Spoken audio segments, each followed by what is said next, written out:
Hello, ladies and gentlemen, and welcome back to a brand new episode of the podcast. This week, I was given the wonderful opportunity to be able to catch up with Sam from Embrace Life. Now, myself and Sam talked a little bit about, what some of the misconceptions are sometimes in business, and I'm a big advocate for pushing yourself and that kind of thing, but also how you need to do that, and how maybe the best way is to do that to make sure that you can do it for the longer term and you can have that stamina to be able to be in your business, be present in your business, and be able to be there for your team or be there for your family and your friends as well. It's not always necessarily about work, it's also about you as a person and understanding about why you do things as well. So I'm now going to hand over to Sam, who's going to introduce a little bit more about what she does. And I hope you enjoy this interview and take some value from it. If you did enjoy it, make sure to leave it with a like. I'd love to hear you think in the comment section down below.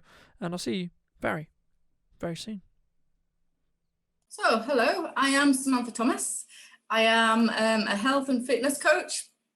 I've transitioned over from personal training into coaching, which is a whole different ballgame, but it has more lasting and fulfilling consequences, I believe, for clients, which is why I did the transition over from just personal training and into actually being able to help people move forward with a lifestyle that would support then the goals that they reached, be able to sustain that.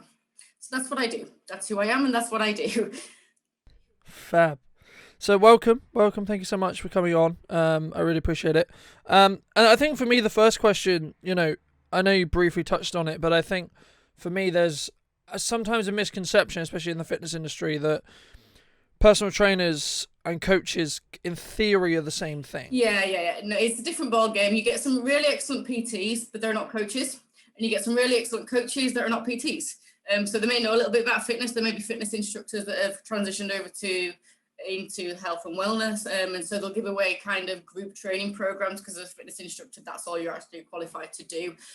Personal trainers will tend to stick to gym-based stuff or more specialized sports specific stuff, and they're your really good personal trainers. It's not to say personal trainers can't work alongside someone like me who would look after the whole lifestyle goal that goes around that, because I understand the personal training side, the nutrition side, and everything else. I can be in an arena that supports that as well with a client, and if that's where a client wants to go, then I'm more than happy to support that. But ultimately, when we're talking health and fitness for a lifestyle, it's a different ball game altogether. It's not about doing hours in the gym, which is what puts a lot of people off, or dieting or being strict or training like an athlete and doing all the extreme stuff, which is what a lot of people tend to get into the heads that they need to do. It's about just actually understanding where within your lifestyle can you fit time to look after you. And that is to look after yourself nutritionally, to give yourself time and space to rest and recover, to put in the exercise when your body feels, and get intuitive with your body. So when your body tells you it wants to move and do exercise, that would be the time to do it, not to force yourself into it. So it's a very, very different ball game altogether. Yeah, I mean, that's really interesting because for me, I've, with how busy a business owner one would get, it's always this balance of like, I really want to be like healthy, I want to do exercise, I want to eat well, etc. But also, I don't have any time.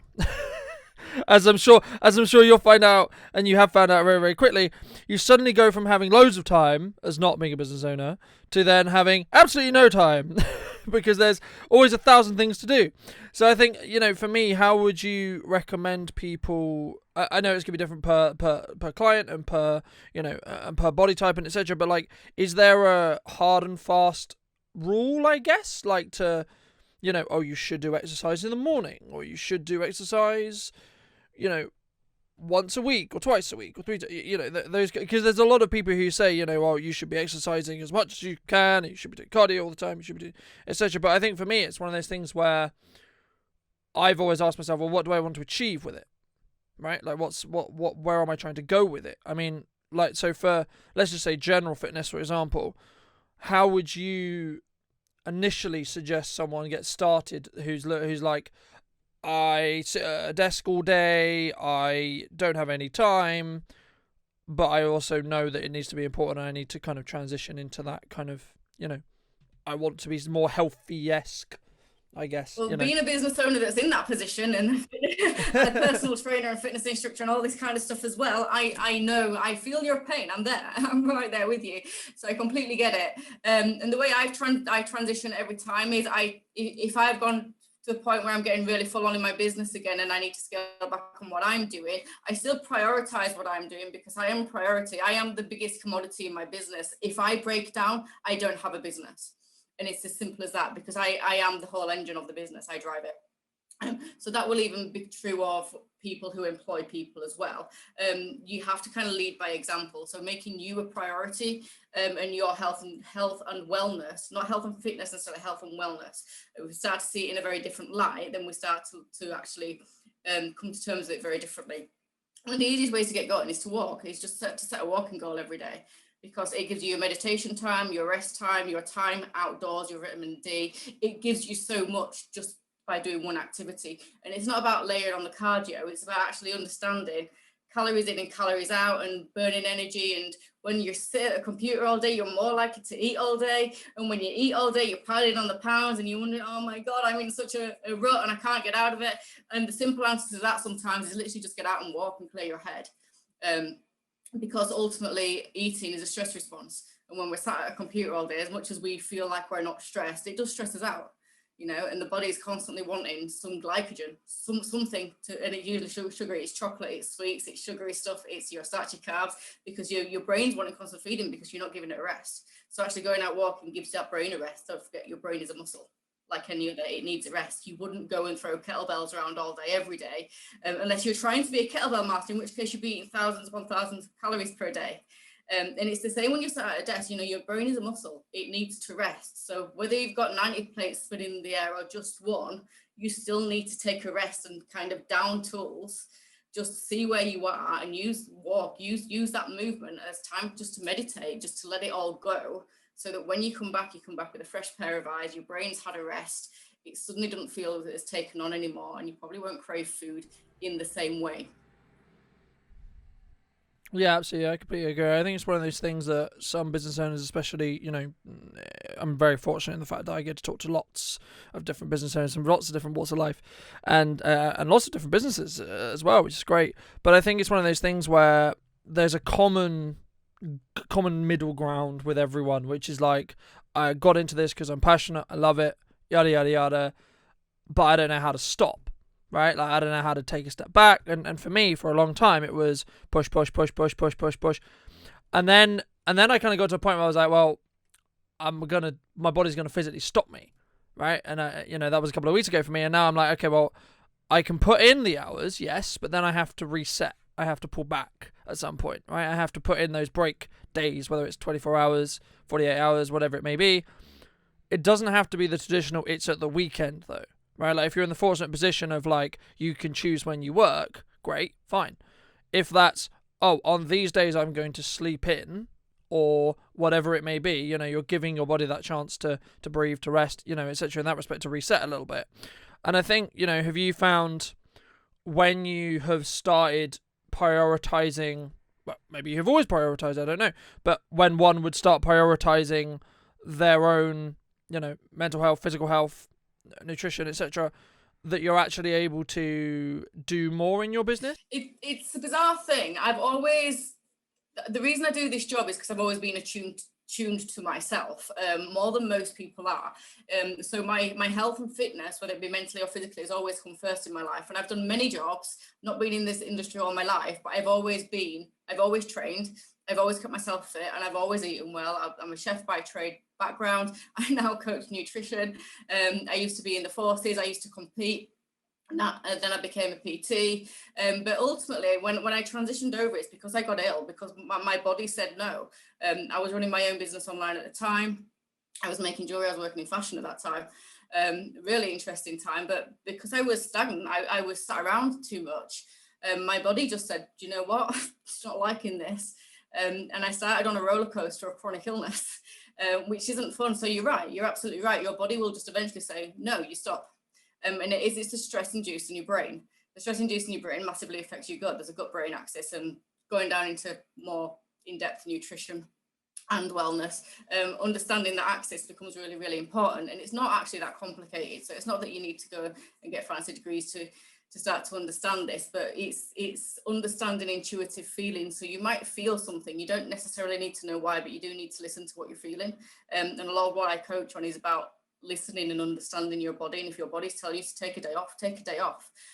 We, as business owners, especially early on in business, we can get scared to take a day off because we're like you say, we're so enthusiastic. We love what we do. We really enjoy it, and it's fun. But that burnout isn't fun, and it can make everything come crashing down. And when you come crashing down and you stop enjoying what you're doing, it's a massive cue that you need to find a better balance so that you can still enjoy doing what you're doing and serving your customers, but you're not doing it at cost to yourself, to your personal, physical and mental self. Because if you are, you're not giving the best to your customers anyway. You find actually, and I find if I'm getting in that headspace where I'm just doing too much, I'm too much on social media, and don't get me wrong, I like it and I love creating posts and all that kind of stuff, but I know if I'm getting too much and I'm trying to do too much in everywhere, I down tools and I go for a walk, because I come back with a much clearer head. It's a bit like that fatigue stage if you're lifting weights and you get to the point where you're on your final rep and you can't push anymore, and after that you're not going to go anymore. Well, that's your brain saying the same thing. Your brain needs that rest too. And if you start to just look at it in a very simple term like that, you can start to understand intuitive feeling better and understand how intuition works to look after you. It's a protection mechanism and it's a great one. And the more we all attune to that mechanism, the better we'll all be. Yeah, absolutely. I completely agree. And I think it's one of those things where, and I really relate to when you said like at the start, you push. And I think for me, there's two different levels of pushing, right? I want to see how hard I can lift or how hard I can go or how what the limit is, right? And that's a test stage, right? I'm seeing how hard can I push here, but also I'm aware that if I do that, I have to counterbalance it somewhere. So I have to pull back somewhere else because I can't necessarily do that. And I think when we're in business at the start, for me anyway, I was like, if I take a day off, if I take a weekend off, or I take a week off, it's all going to disappear, it's all going to go, all the work I've done is gone and it's all going to go. And the reality of the fact is it's not. The reality of the fact is, if you schedule it correctly and if you work it out correctly, for example, if you have a posting schedule that you want to keep to, fine, work hard for 2 weeks and then you're 2 weeks ahead. Right? I'll give you a clear example. We're filming this podcast on the 25th of May. It probably won't go live until the 25th of June. Right? To be honest with you. And that's because I like to be ahead on the podcast, so then I don't need to think about them until I'm like, oh shit, we're suddenly like one episode ready. But for me, it's that concept of you can compartmentalize, or you can focus really hard on one specific thing in your business and do that for a period of time. And then you can then get pretty good at that and grow that. And then you can work on something else for a while because you've kind of prepped yourself. And imagine there's similar things in that respect. And I'm interested to hear about, because you've kind of just, as you briefly touched on, you've changed your business, you've tweaked your business, you're just going through a relaunch at the moment, and that's partly why I wanted to get you on the podcast, because I think it's an interesting thing to discuss about how you've actually been tackling that relaunch. So how has that been going? How did you sort of think up your strategy for that, and has it gone to the plan that I imagine you made at the start? So nothing ever goes to plan. Let's start there. We know that when we create stuff, it never goes to plan. But we always get to where we need to get to in the end. And as long as you've got faith in that, you've got to let go of everything else. It's like you can plan a strategy and it can be great, but if it doesn't work, you've got to be able to let that go as well. So don't get the ideas and don't get hooked in and emotionally attached to your strategy. It's the same in weight loss. It's the same in being fit. It's the same in everything. If you get yourself too emotionally attached to the outcome there and then at that time, wanting an instant result, you're never going to get it because you're fixating on a negative, and you don't necessarily realize that. So you got to just kind of go through the motions, you're doing the right thing, and have faith. And ultimately, if you've done something for long enough and you're not yielding the results that you want, then you look at what you've done. And the idea is then that you know what you've done because you've written it down, you've planned it, you're being completely and utterly accountable for it. So you can see what potentially hasn't worked and where it is you can tweak to make those changes. So actually, it's not that your plan hasn't worked as such, you just need to tweak him. And ultimately, when you start looking at it simply like that, it's not one strategy goes out the window and you start getting a drawing board and I'm mega stressed, which is what a lot of us do. It's one extreme to the other. If you start just that accountability and planning process, it makes the whole thing a lot nicer. And certainly getting help for that definitely helps. I've got myself a coach at the moment, a business coach who is, she's also a fit pro herself. She knows this business, she knows this industry, she knows the clients, and she can take a lot of the stress and pressure off me by saying, look, this, you don't need to be doing that, just focus on this. I'm like, okay, cool. Suddenly I've got loads of time I didn't think I had, and that's what a coach does. And that's the beauty of having someone by your side holding your hand sometimes. Is it's not that you don't know what you're doing or that you can't do it or you can't do it well, but we get so ingrained in everything that we want to do and want to achieve and want to give and want to create and all this kind of stuff. There's a massive creative process that we forget. Actually, we only need to do one thing at a time to get a decent result. And if you're trying to do 10 things at a time to get a decent result, the chances are that it's going to take longer to get there, and it's going to cost you your health at some point to arrive there. And that's the one thing you want to negate. Yeah, absolutely. I completely agree. And I think it kind of, builds on what we were discussing before about understanding when you can push and when you need to take a step back, right? And I think for me, it's something which was the hardest thing for me to learn, to be honest, because we've known each other for a while, and I'm sure you will know and others will know that I'm very, let's go all the time. And the thing is, for me, I'm because of that, my counterbalancing act is always very difficult, because I don't like pulling back, because I always want to be better. I always want to try and push. I always want to try and, push forward in what I'm doing to serve my clients, to serve my team, to serve whatever it is that I'm trying to showcase at that time.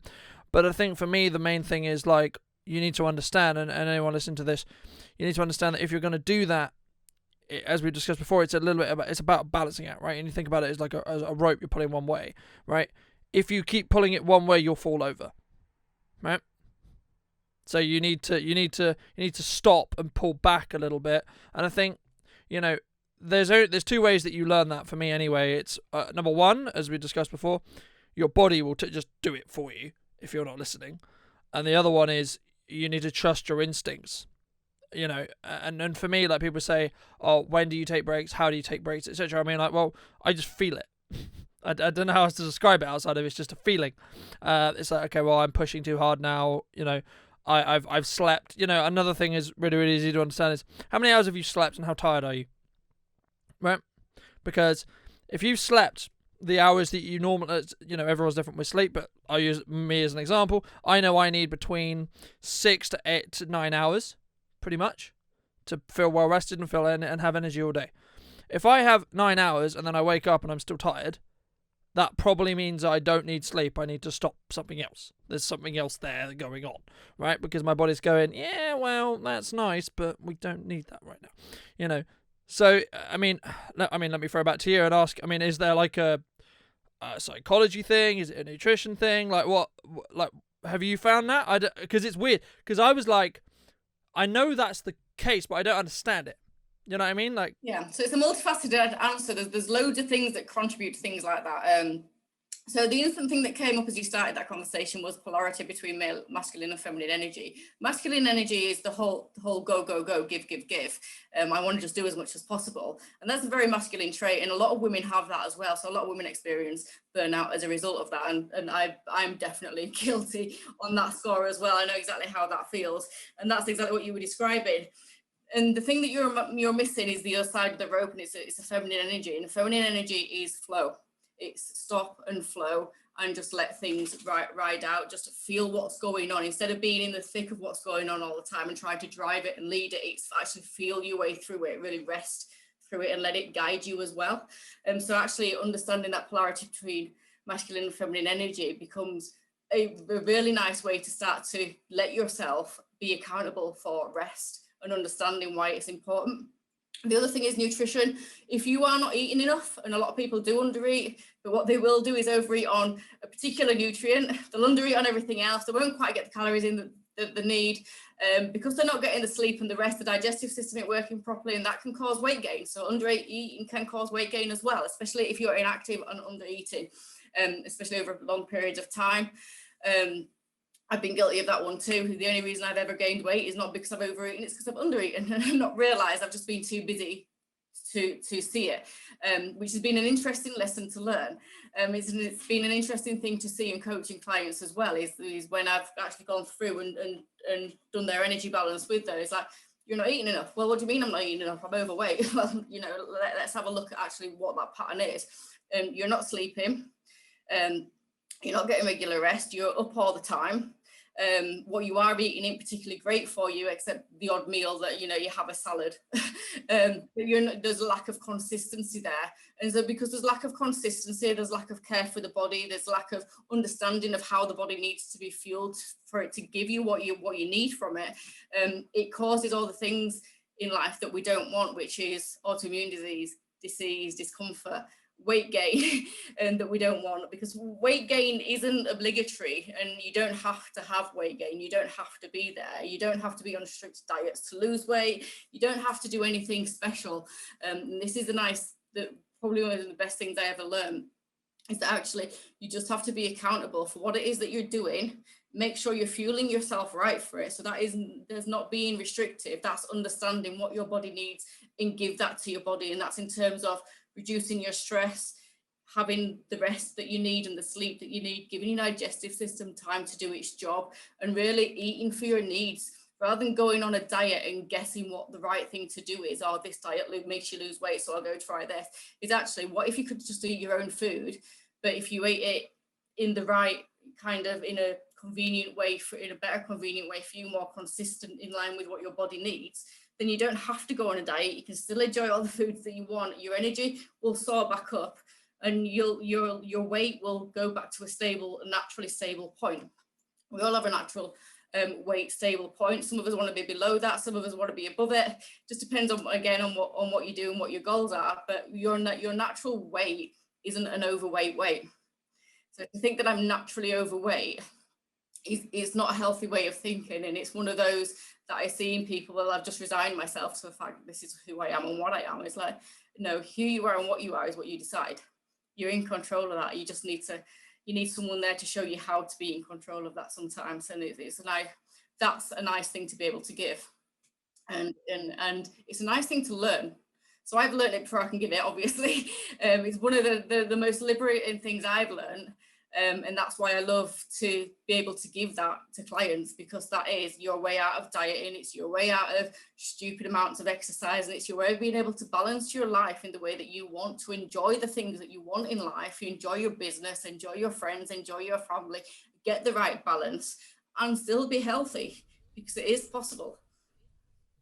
Yeah, absolutely. I completely agree. And I think it's one of those things where it's more about developing.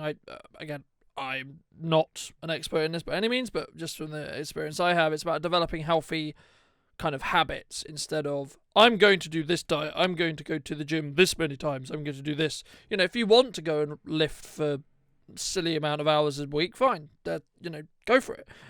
Knock yourself out. But the thing is, it's about understanding, like, what is, firstly, anyway, for me personally, it's like, well, what is my priorities right now, number one, and then what do I need to do to help facilitate the priorities that I have, right? So it's, if my priority is I want to grow the business, okay, fine. So I'm going to put more time into the business than I'm going to put into anything else. That's fine. But I also need to understand that there's certain other aspects I need to do, such as sleep, health, fitness, so on, to allow me to do that.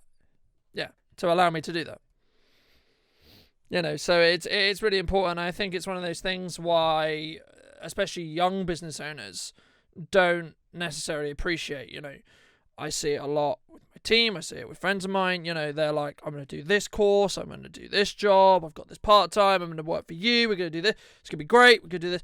I'm like, yeah, fine, great, fab. But the problem you're going to run into in 6 months is I did it for a year, okay? So I know what this feels like. I've done it, and there is times where, in theory, you probably shouldn't do it, but you do it because you need to, right? What will happen is it will all catch up with you in the span of 2 weeks to 3, right? And you will just be completely and utterly exhausted no matter what you do. You won't want to do anything, and etc. And it's one of those things where when you understand that's going to happen, you don't want to be there. But I'm now like, okay, I don't want anything to do with that. I don't want that at all. Thanks. I'm good. So how do I schedule it, and how do I, we discuss this a lot about scheduling self-care time or scheduling fitness time, and that doesn't necessarily mean go to the gym, right? That doesn't necessarily mean go on a walk. That could be whether it's, it depends on what you're wanting to, Depends how you feel at that rest, time. I guess. Sometimes it's sitting yourself in Yeah. front of Netflix and binging and just switching off. Absolutely, and I'm all for that. If that's what you feel like doing and you want to catch up on something that's somebody else's world and read a book or watch Netflix or do whatever else, that can be equally as healthy as going for a walk. So to think that actually being a couch potato isn't relevant, do you know what? There's times when being a couch potato is actually the best thing for your body, because it just wants to switch off, shut down, and do its job in peace, and not want to have to look after all your periphery and basically be on guard to protect you all the time. So that's what that does for you. So actually being a couch potato and watching Netflix, I do it a lot. Not overweight. I eat normal food. I eat crisps and chocolate all the time as well. I'm in my 40s. I'm going through menopause and all the nice stuff. I've gone through chronic illness. And here I am, not overweight. I'm still fit. I can still run circles around people half my age. Why? Because I'm sensible. I'm sensible about what I do and how I do it. But most importantly, I listen to my body. And I don't try and overload it. I can't anymore anyway. I'm at that point where it just doesn't let me. It's as simple as that. It just won't let it happen anymore, which is a nice mechanism that it's designed for itself, and I have no choice but to listen. Yeah, and I think to be honest, for me, like, you should develop, your body will naturally do that eventually, but you should develop the point where it doesn't have to. That's right. So then you have that balance. I don't want anyone to go through what I've been through, and anyone that's going through what I've been through, I'd love to help and just get that to stop, or put it in perspective for them so they can get back control. But ultimately, nobody wants to go through that crap. Nobody. So let's make it easy. And this idea of work hard and do everything that you can as soon as you can is benign. We live for a long, long time now, and we have that potential to live very well and very healthy for a long, long time. We're not looking to retire at 60 anymore and die at 70 like we did once was. Unfortunately, society is still in transition away from that. So the idea is that we still work 9 to 5, live for the weekend, try and get your house and your kids in order by the time you're 30, and be a millionaire by the time you're 40. And ultimately, it's not realistic for the vast majority of people, because there's a lot of trauma work to do, there's a lot of learning to do, there's a lot of real life experience to gain before you can achieve them goals. And be healthy achieving them goals. If you're achieving them goals at that age, the chances are you've sacrificed massive parts of yourself to get there. And I defy anyone to find me an entrepreneur, a very successful entrepreneur, that has not at some point sacrificed their health to be as successful as they are. But the point is, that's not what it's meant to look like. And we're all told that's what it's meant to look like, and it's not, quite frankly. Being an entrepreneur is just like having a job. It's just you choose what job it is that you're doing. It's as simple as that. No one's chosen it for you. You're not going into work every day saying, oh, what job do you want me to do today, boss? You're just accountable to yourself for what job you need to do to be able to get to where you want.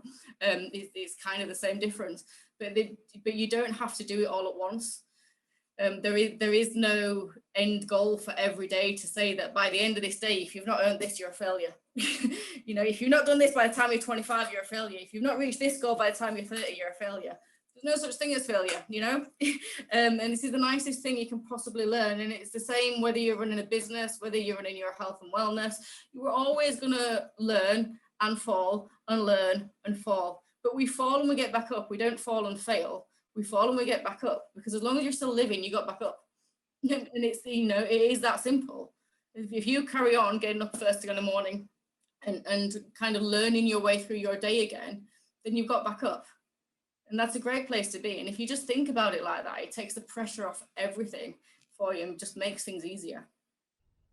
Yeah, absolutely. I completely agree. And I think it's one of those things where goals, you need to be careful sometimes. Like, I'm a big advocate for put a goal so far in the future and so ridiculous that you're never going to hit it. But the point of that is not to hit it. The point is to have something that always puts you to strive forward. So you never have a day where, I'm so close to it, I can chill, right? That's fine. But the main thing is like, I'm always going to try and push forward. I'm always going to try and do this, moving in that direction. Happy being on that journey as well, to strive for it. So we're never happy because we get there. We're happy because we're on the journey getting there. It's the journey that makes us happy, and it's cliche, but it's cliche for a reason.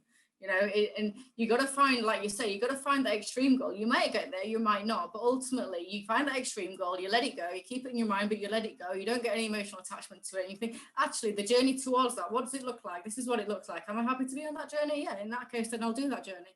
And if at any point you want to get off that journey and change it, you're allowed to do that too. And one of the many things we're never told, and we end up learning the hard way, you're allowed to stop and rest, and you're allowed to change as often as you need to change, and as long as you're being yourself and true to your authentic self, and fulfilling your own needs in a way that helps others fulfill theirs as well, then you're in the ideal place. You're exactly where you need to be able to do ultimately what you're here to do. Yeah, I completely agree. And I think it's one of those things where we're talking about balance a lot here today, and we're talking about understanding the journey you're on. But the thing is, like, a lot of people say to me, if you could be given £1 million, would you say yes? I would say no, because it doesn't, because the thing is, cool, having £1 million would be great, right? But I wouldn't be able to become the person who can make £1 million. That's the difference, right? Like, do you want to become the person who can make it, or do you want to have £1 million? And the thing is, for me, I've always asked myself, am I enjoying and am I liking the person I'm going to be in 5 years, right? Or and there's many quotes you can use, and there's thousands of different, more established people who've said it, but the one of the ones that really, really resonates with me was, my role model is the person I will be in 5 years, right? Now that is never going to be one that you catch, it's never going to be something you catch, but that's not the point. The point is always, but what where do I want to be in 5 years? Because that will change, right? Like, where I wanted to be 5 years ago is not where I am now. And where I want to be in 5 years' time is not necessarily going to be where I want to be now necessarily. It may be, it may not. Yeah. Do you know what? You're absolutely right, Carlton. I love that, because I saw the speech by Matthew McConaughey a few years back, and he said, I was always asked who my hero was, and he said, me in 10 years' time. Me in 10 years' time. Someone I'll never be, because you'll never be yourself in 10 years' time, because once you're there in 10 years, you're still got 10 years to go before you're... and it's a really good position to be in. Who do you want to be in 10 years' time? Because that's who you're striving to be every day. And if that's someone you like, you love, that you can get on with, that you can spend time with on your own, you're in a really, really good place. And if it's not, then you look at maybe changing it slightly. Yeah. Why not? Why not? But it's a really good starting place. Who do you want to be in 10 years' time? So because some of us aren't happy with who we are and what we are now. And that's a hard place to be, and it's a hard place to think about. And ultimately, we need to think about that as a starting point when we're moving forward. But sometimes making that an easier thought, like you say, who do you want to be in 10 years' time, actually takes the pressure off. Who am I now? It doesn't actually really matter who I am now, because that's where I'm going. And again, it's a nice way of doing things. And I think the main thing that I've found is, you do a lot of, you should do a lot of trust falling in business, right? In my opinion, right? Like, just to clarify those who don't know, trust fall is basically where someone stands a little bit too far away from you, and you have to fall backwards, and you hope you don't hit the ground, right? And they're going to catch you, right? And the thing is about trust falling is, it's one of those things where once you do it once, it's fucking scary. First time you do it, I don't know about this. When you've done it like 90 times, and you realize you're not actually going to hit the floor, right? Then you're fine, right? Then you'll just do it without doing it, right? And that's and I use that analogy a lot in business, because there's a lot of situations in business where you probably should make a trustful move, or a leap of faith, whatever you want to call it, because that normally shows you're growing, right? And the reason why is because if you look back where you were a year ago, right? In what you're doing, whether it was you weren't in business and now you are a business owner. Okay. What's that? How has that changed? Well, how have you personally changed, right? But then also, if you were a business owner, what would use, if you're driven by money, use that. If you're driven by happiness, use that. Whatever your metric is that you're using, that you want to use, finance is an easy one, because you can easily correlate, am I doing better than I was before, because am I making more money, right? Or not. Okay, if not, why not, right? It depends on whether you're analysing what you're doing wrong, or whether you're just trying to see a check. But the thing is, you should do that check, I would say, between every 6 months to a year, because if you do it every week, every 2 weeks, every 3 weeks, you're not going to see any change, because the change per day is so small that you can't necessarily understand, or you don't necessarily, or you won't, one will not necessarily see it. People who, for example, like, imagine it this way. You, and I'm sure you found this as well, imagine you don't see a friend for a year, but then a year on, you're like, wow, you look great, because you haven't seen them, because you have a perception in your head of the image you last saw them as. So whether that was their weight, how muscly they were, whether they had red hair, black hair, blonde hair, whatever it was, and then when you see them again, you update that image in your head, and you're like, wait, what? I thought you had red hair. Why have you got black hair now? I'm so confused. And I think for me, the main thing is like understanding that you wake up to seeing those small changes every day, so you won't even know whether you're changing. You won't even know whether you're moving forward, but other people will. So that's interesting. I'm going to argue a little bit with you there, because I think that's not true. Go for it. I notice changes in myself every day. It's a level. This is why if you become intuitive in what you're doing, your level of self-awareness becomes so high, and that no one can tell you who you are, and what you're good at, and what you're not. And that's a nice place to be. It's what I coach in more than anything else. I use strategy. That is the strategy I coach for health and wellness. But it's that self-awareness. I know day by day if I'm better or if I'm not. And I know by the way that I feel, I am accountable to my metrics. Every metric going, I am accountable for, so I know how absolutely everything works. But I like that. I'm not attached to the outcome of that. I'm like, yeah, so this is what I've done today, and tomorrow this is the result of what I've done today. So what do I need to change? Do I like the direction it went in? Do I not? So I'm, like I say, I'm not attached to the outcome, but I can define the outcome that I want. Like for instance, I was speaking to a client of mine the other day, and we were talking about weight goals, and she's going through menopause, so her weight has gained ever so slightly, but she can't get her weight back down to where it was. I said, just at the moment, you're doing everything right. You're doing everything that's serving your body. We've reduced your menopause symptoms, but the trade-off for that is you're going to stay where you are probably for a little time. But ultimately, you know how to change that now, because I've worked with you for the last 6 months. I've given you the tools to be able to kind of counter that nice and gently without it being a massively stressful impact on your life, because it's just little tweaks that you make in the day, and making your day every day to make that difference. And so she's quite happy now, and I do the same. So I can guess what my weight will be tomorrow based on what I've done today. So I'll know tomorrow if I've lost weight or gained weight, and I'll know by how much before I even step on a scale. And I'm the same with my metrics for measuring myself. I'm the same with knowing my clothes size. I'm the same the minute I eat something. And it all sounds a little bit obsessive, but it's not. It's actually, it becomes really good fun. It's a bit like if you're running a business and you're thinking, actually, if I do this and tweak this slightly, this is what clients come in. These are the clients I can serve. And that becomes really, really exciting, because that's the goal that I'm trying to reach. It's exactly the same. It's the same dopamine hit. So it's not that it's obsessive. It's, for me, it's what I teach, it's what I coach, therefore it's what I do, because I really, really enjoy it, because I'm not attached to it. I'm not emotionally attached to an outcome. I couldn't care less in many ways, because I know what I do affects tomorrow, and this is how it affects it. Therefore there is no emotional attachment, because there's nothing to be emotionally attached to. If you're not accountable and you don't plan and you don't know and you have no idea and you're guessing, then what you say is absolutely right, because ultimately, well, I don't know what I'm doing. I don't know how to look at the data. I don't know how to read the data. Therefore, it stresses me out. So I don't know what I can tweak. So therefore, I'll just leave it 6 months, and I'll wait every 6 months before I check it again. And then I'll try and go through and sift through whatever data I've got without still not being able to read it properly and translate it into a language that makes sense and into a process that makes sense to move forward. I can literally catch people before they fall based on their daily activity, rather than based on, oh, we'll try this for a few months, and if it doesn't work, we'll go back and wonder why. Like, they'll have wasted the money. You spend 3 months, you wasted your money if we do that. However, spend 3 weeks for me based on what I do, and I'll give you results. And that's what it's about. And business is exactly the same. And sometimes you have to plan for longer results. Certainly when you're planning longer strategies, yes, it's a longer result. So that's longer term goals. But these are the short term things that tell you, actually, are you going to make that long term goal, or do you need to change something along the way to hit that goal? So again, it's letting go of any emotional attachment, and it's just knowing what you're working towards to make it really, really simple. Yeah, no, I completely agree. And I think it's one of those things where, when I was talking about earlier about 6 month difference, I think there's a misconception sometimes in business going, I've done this for 3 days solid, I haven't made any progress, right? Right? And I think, and that's why I say to people, look, just give it 3 months, okay? Do the same thing, you want to get good at filmmaking, okay? Create a video a day for 3 months. Then watch the first video back. You will have got better.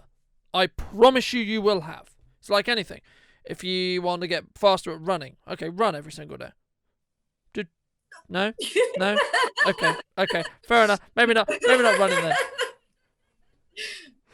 But the principle when it comes with skill, right? You want to do painting, maybe it's not running.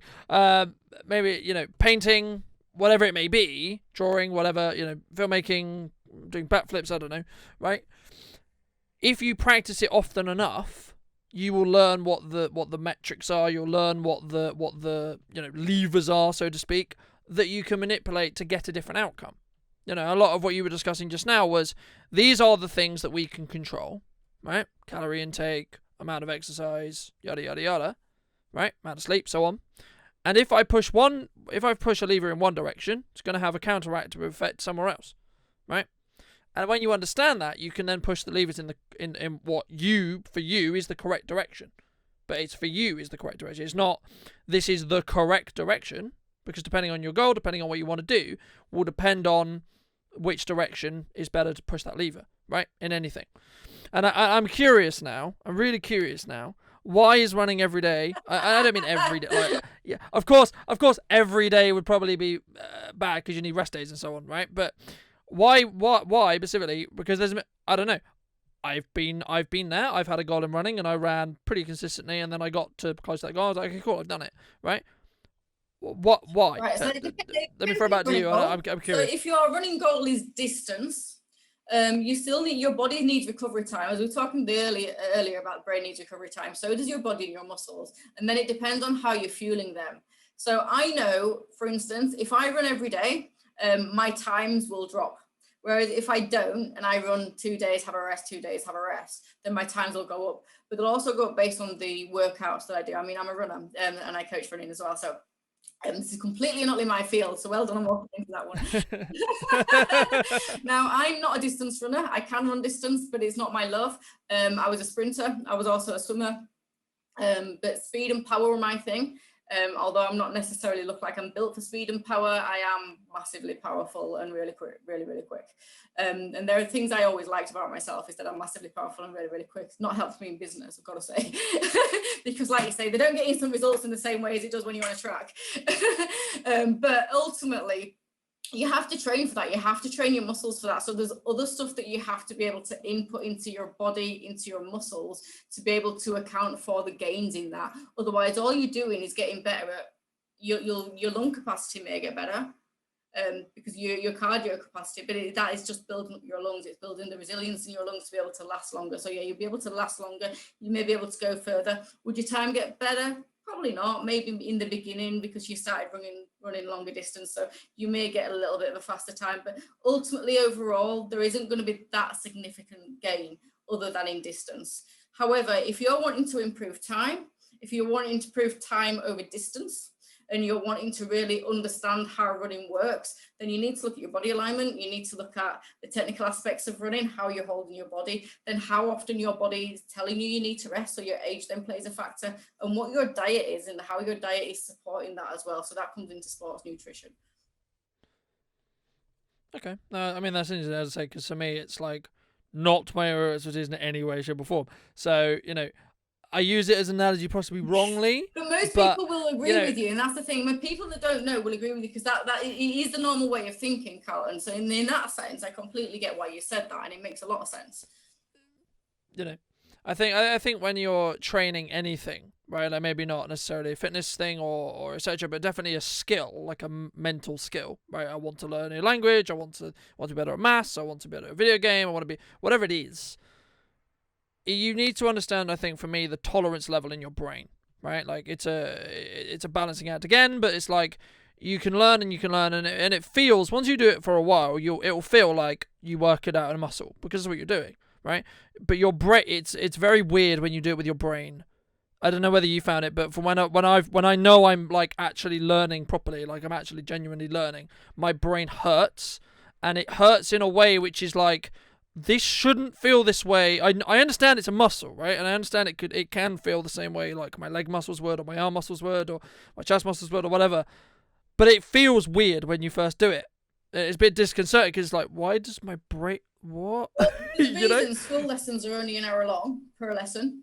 There's a reason when you go do A-levels and degrees, you specialise in an area and you don't try and do A-levels and degrees in every subject that you did in school. And that's because actually our brains only really take information in for the first 30 minutes. After that, especially if it's a lot of information in 30 minutes, your brain starts to forget straight away because it's not had chance to resonate and really soak that information in.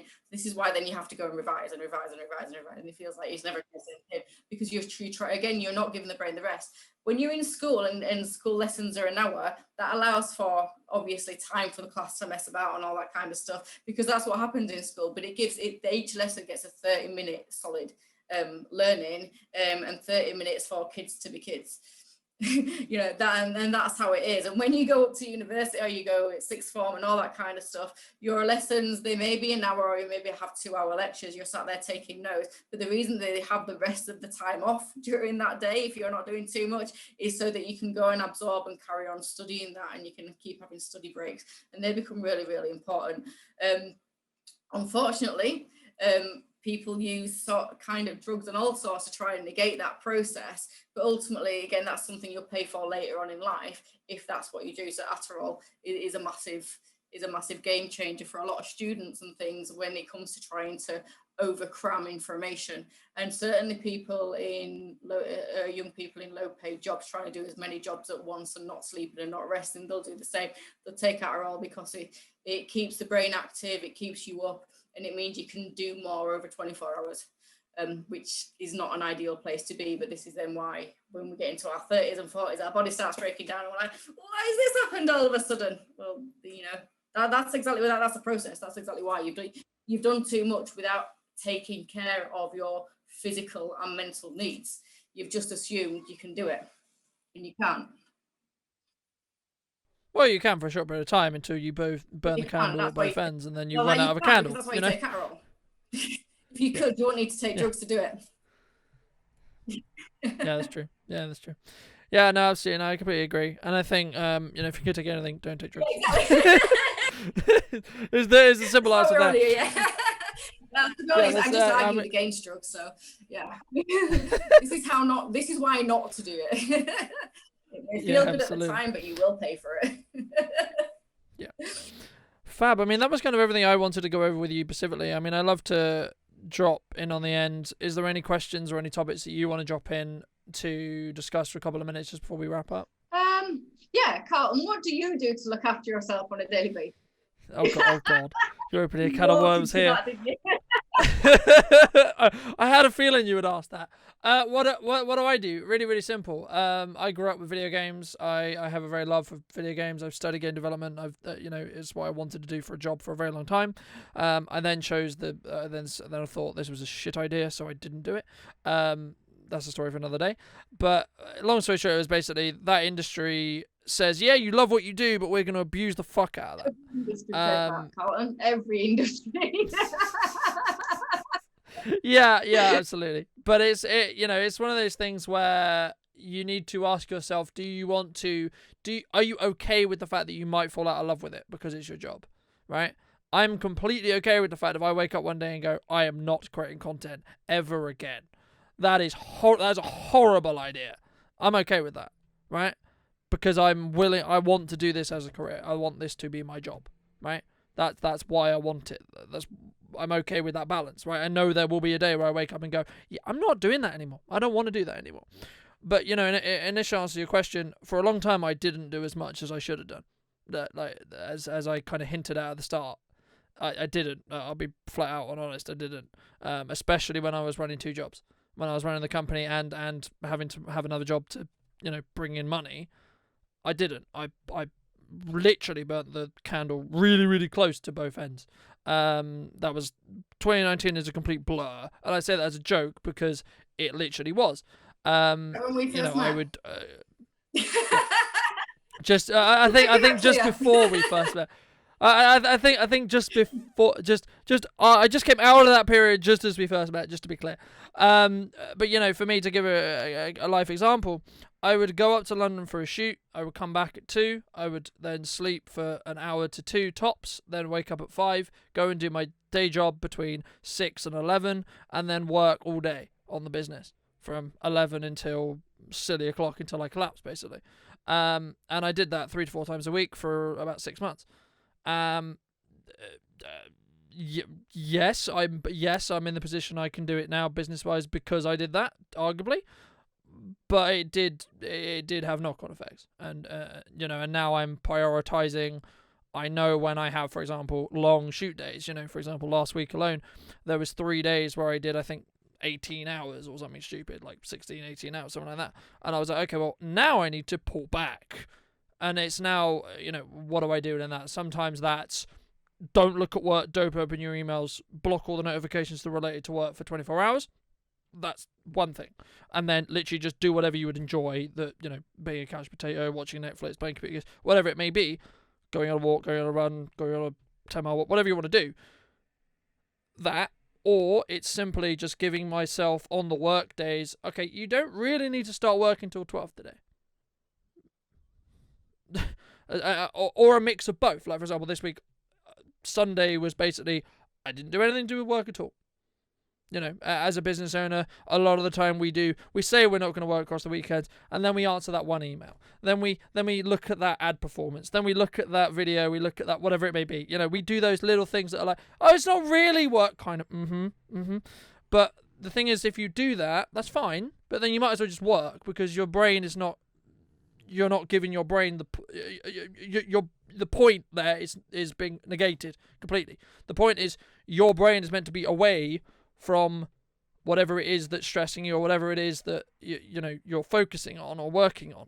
That's the point, right? Like, so and for me, for a long time, and it's been till very recently, I've actually really realized that I can actually get more out of my business if, again, as you said at the start, if I look after me, right?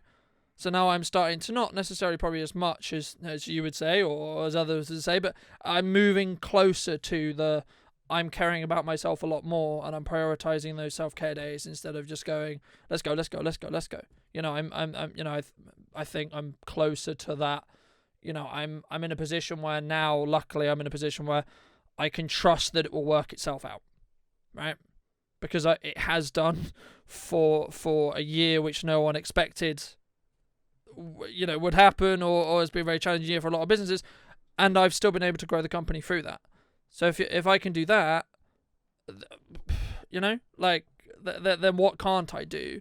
But also, it's one of those things where I'll naturally just gravitate towards, let's do it. Let's, you know, working out a problem when it arises instead of stressing about, oh, what if this happens? You know, fix the problem when it shows up.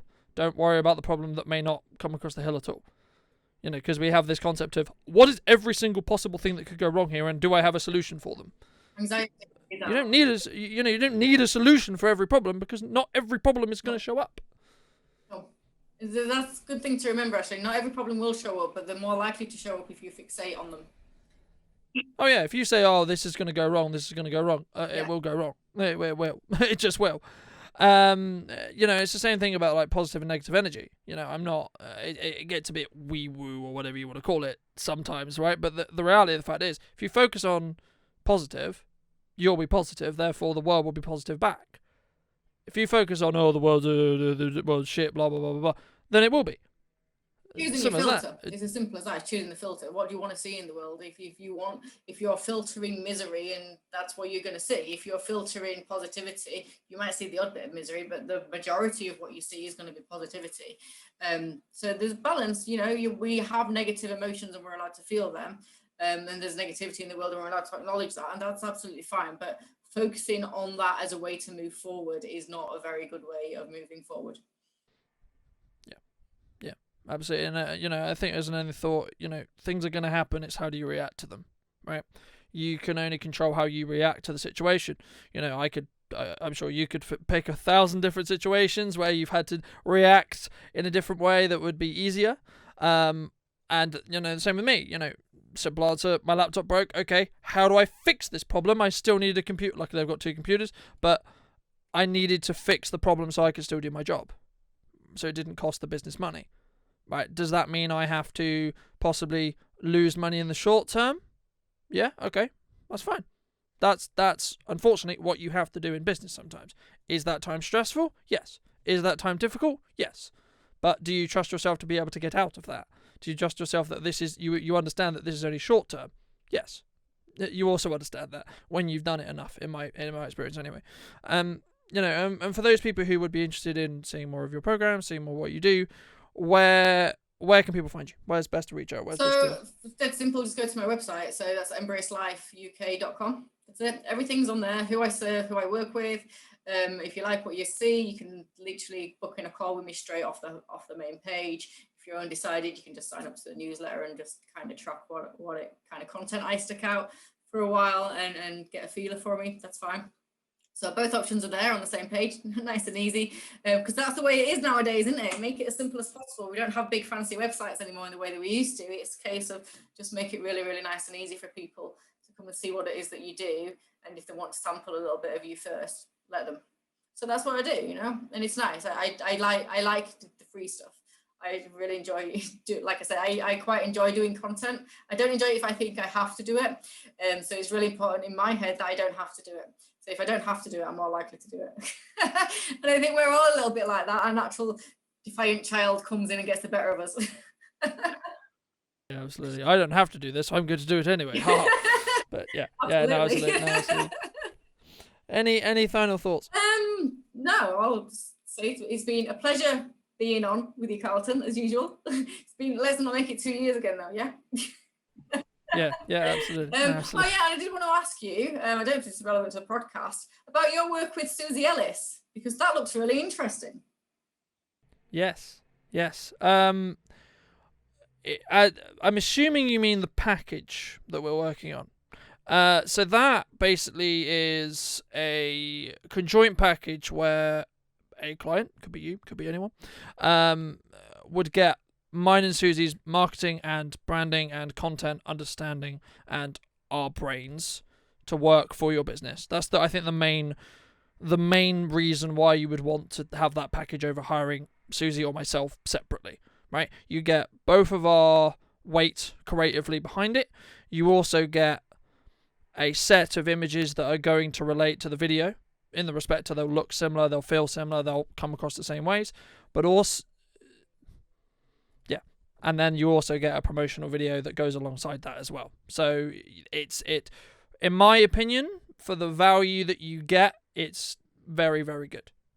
But of course, I would say that because I profit off doing it, right? With my courses. But to be completely honest, the main reason why we wanted to do it was because we wanted to add more together than we could separately. Otherwise, it wouldn't exist. I think there's sometimes a misconception when people do like conjoint deals or whatever that they're just doing it to make more money or have another way to market it. Some people do that. Again, I don't know, but I imagine some people would.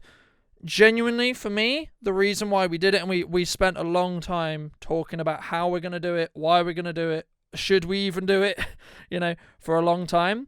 And for me, it was one of those things where I see a lot of value in visual content that's not just video, right? And there's lots of different metrics and lots of different reasons about why you should have video and why you should have photos and why you should have written content, etc. You should, the simple answer is you should have all of them.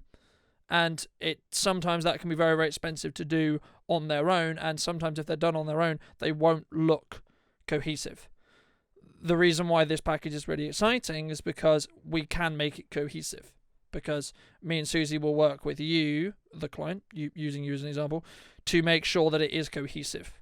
So whatever we do, whether it's the video is going to be shot in the same location on the same day with the same lighting, with the same colours, etc., or it's coming across as the same messages, the same whatever the metrics that we wanted to push whatever the marketing metrics are. So it's, I've got this course, it's, I've got this service, I've got this, whatever it may be that we're trying to help showcase. All of those things will sing from the same hymn sheet. And that's what I think is really important about marketing, and something which some people don't necessarily do as optimally as they could do. No, I saw it, and I really liked it, for all the reasons you said, and it's all the reasons over the years when like I say, I've done PT, I've done a lot of the psychological wellness type stuff, I've done the nutrition. My idea was always to bring it together, and never actually knew how I was going to do it until literally a few weeks ago. And my coach said, stop doing the nutrition course separate. Now this is what we're doing, just stick it into that. I'm like, okay, that's how it works. Literally just like that overnight. That's how that figures in. And I'm like, and my brain is literally every day, this is what you can do to give people the fitness side of it. This is what you can do to give people the self-care and the more intuitive side of it. And this is how you start them on the nutrition, so they actually start to understand how to align from day one with what they want and what they need to do going forward in a way that works for them, that doesn't literally unpick their lives all at once and tell them to turn it upside down, but in a way that is actually nice and fluid for them, that feels easy, because the only way anything sticks is for it to feel easy. And again, with marketing, if it feels easy, it will stick. And that's nice. It feels easy, it looks easy for clients, it looks coherent for clients. I completely get that. And yeah, it's the same for me. I really liked the idea that you put it's because you're doing the same job but from a very different perspective. You're helping people market. I'm helping people get healthy, use fitness, use nutrition, and use everything about who they are to look after themselves in one package. And it makes, like you say, it makes it cohesive and easy and fluid, and it just flows so much nicer. So yeah, I was really pleased when I saw you two team up together. It kind of made me smile. Good. No, I'm glad. As I say, it was something that we discussed for a long, long time, and I'm glad you asked, because I think we didn't discuss how long we kind of thought it up and all those things, because it didn't feel relevant to talk about that at the time, right? And it still kind of doesn't, but I think that some of the time, as I say, there's a misconception when people team up like that it's just done quickly, it's just done for a quick buck, etc. In this case alone, I can only talk for this case, but it wasn't, because it's something that me and Susie have discussed since probably the middle of last year. So, it's been like nearly a year in the making. And we only just got it across the line, after a year of planning it and discussing it. So, and I think it's important, and when you do anything in business, I think it's important to understand that most people do it for a specific reason. It's whether they're getting paid or not, no matter what the figure is, right? Because sometimes big numbers or whatever, or perceived big numbers, can be scary, right? So I think it's one of those things where you need to understand that sometimes if it does have what you would perceive as a premium, then ask, why is that premium there? Because there is probably a reason. Why do I cost what I cost? Because I feel like I provide more than enough value to justify the cost. In the same way, why do you cost what you cost? Okay, well, because you are providing a service and facilitating a service which is not done in that way anywhere else. No, not only that, it's years and years of my life learning. I've already paid for it, and what you think I've paid is probably a lot more than, is probably a lot less than the truth of what I have paid, because it's cost me a lot of learning hours, a lot of personal heartache, and learning from that, a lot of then study time and qualification time, and then a lot of getting to know clients time, getting to know what it is that people want, so that I can take everything that I've learned and experienced and learn how to work with, be put into a program that can serve people at their level, at where they're at, so it can bring them to the level that they want to be. And it's about helping people level up. That's what we're here for. That's what your job is. That's what my job is. When we just unpick everything apart, it's about helping people level up, and it means we can level up as well at the same time, because that is the beautiful nature and the circle of life. Yeah, absolutely. No, I completely agree. And I think, as a very, very final thought, I think it's one of those things where you need to ask yourself, yes, you could learn everything that I know, or that you know, or that Susie knows, or that anyone else knows. Yes, you could. You could. You definitely could. But it's going to take you 7 to 10 times as long. And the rest, if especially not if more. you're as well. If not If you're more, doing it as a part time, as you you know, know. I'll learn that in my spare time. It's going to take you a lot longer.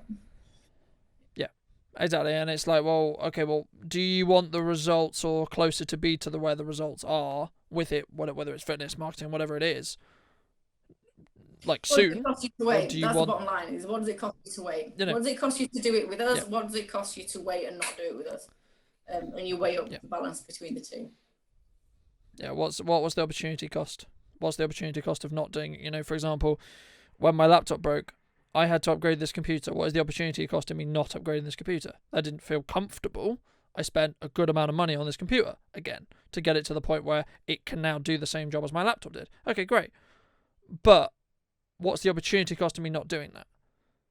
Because time equals money in one way or another, right? So if a machine can technically do the job, but it's a lot slower. Stress. So yeah, I love how you go straight for the money thing, and it's cool. I like it because it's really relevant. But time equals stress. If you're spending your time stressing on trying to patch over something and overcompensate for something, then you're not spending productive time doing something else. And this is what we earn money for: is to use that money is just energy. It's use that energy that you've stored there basically to make your way forward a lot easier. And don't think of it as, oh, I'm just throwing money away buying new stuff. You're not. You're spending money, you're investing that money so you can have that time back and lower these stress levels, so that you're looking after yourself, you're still investing in your business, and you're not compensating. Yep, completely agree. Fab. Any final thoughts? And I am going to cut it. I am genuinely going to cut it. No, we're all done now, I think. Thank you so much for joining me, ladies and gents. I hope you did enjoy that episode of the podcast. I personally really enjoyed hosting the interview and having Sam come on. So thank you to her if she's watching. And I really, really appreciate it. And yeah, have a fabulous week. There'll be more content coming very, very soon. And yeah, there's going to be a new exciting guest coming on the podcast next week, I'm sure. So thank you so much for watching. And I'll see you very, very soon.